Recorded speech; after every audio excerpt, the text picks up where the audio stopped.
Hi hello. ഇന്നൊരു പുതിയ പരീക്ഷണമായല്ലോ. പുതിയ പരീക്ഷണമൊന്നുമല്ല, പക്ഷെ ഞാനത് പരീക്ഷിച്ച് നോക്കാൻ പോകുന്നുണ്ട്. ഇതാണ് കൂർക്ക. നിങ്ങളുടെ നാട്ടിൽ ഇതിനെന്താ പറയുന്നതെന്ന് എനിക്കറിയില്ല. പക്ഷെ ഇത് ഉണ്ടാക്കുന്നതിനേക്കാളും വലിയ മെനക്കെട്ട പരിപാടി നന്നാക്കല. പക്ഷെ ഇത് ഉണ്ടാക്കാൻ പോകുന്നത് എങ്ങനെയാണെന്ന് വെച്ചാൽ, നിങ്ങളുടെ നാട്ടിൽ ഇതിന് കൂർക്ക ഉപ്പേരി എന്ന് പറയും. നിങ്ങളുടെ നാട്ടിലേക്ക് എന്താ പറയുന്നതെന്ന് അറിയുന്നുണ്ടെങ്കിൽ ഒന്ന് കമൻറ്റ് ചെയ്യണേ.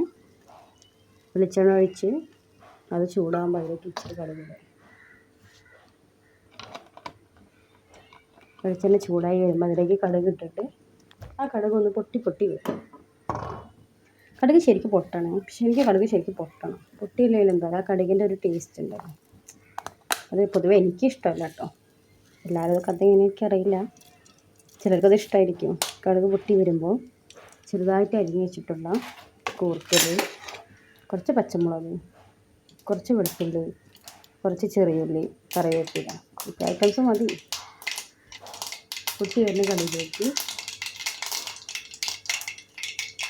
ആദ്യം നമ്മൾ കുറച്ച് ഉള്ളിയും ചെറിയുള്ളി, വെളുത്തുള്ളിയും പച്ചമുളകും ഇടുക. അതിലേക്ക് തന്നെ കൂർക്ക അരിഞ്ഞ് വെച്ചിരിക്കുന്ന കൂർക്ക എടുത്തിട്ട് ഇടുക. പിന്നെ കറിവേപ്പില. ഇത് നന്നായിട്ടൊന്ന് മിക്സ് ചെയ്യും. ഇച്ചിരി ഉപ്പിടാൻ മറക്കരുത്.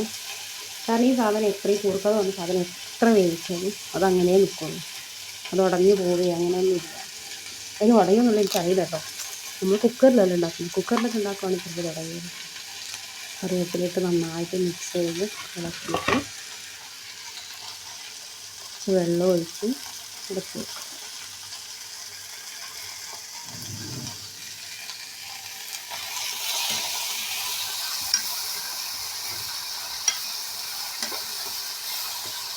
അടച്ച് വെച്ച് ഒരു 10-20 മിനിറ്റ് എന്തായാലും അത് വേകണം.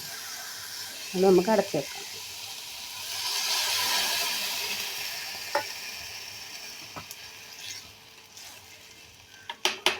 ഇരുപത് മിനിറ്റിന് ശേഷം നമ്മളത് നന്നായിട്ട് ഇളക്കി കണ്ട അതിരിച്ചിരി വെള്ളമുണ്ടോ, ആ വെള്ളമൊക്കെ ഒന്ന് നന്നായിട്ട് വറ്റിച്ചെടുത്തിട്ട് നമ്മൾ പാത്രത്തിലേക്ക് സെർവ് ചെയ്യാം. ഇത് നമുക്ക് ചോറിൻ്റെ കൂടെ കഴിക്കാൻ നല്ല ടേസ്റ്റാണ്. പിന്നെ എൻ്റെ ചാനൽ സബ്സ്ക്രൈബ് ചെയ്യുക, ലൈക്ക് ചെയ്യുക, ഷെയർ ചെയ്യുക. ബൈ.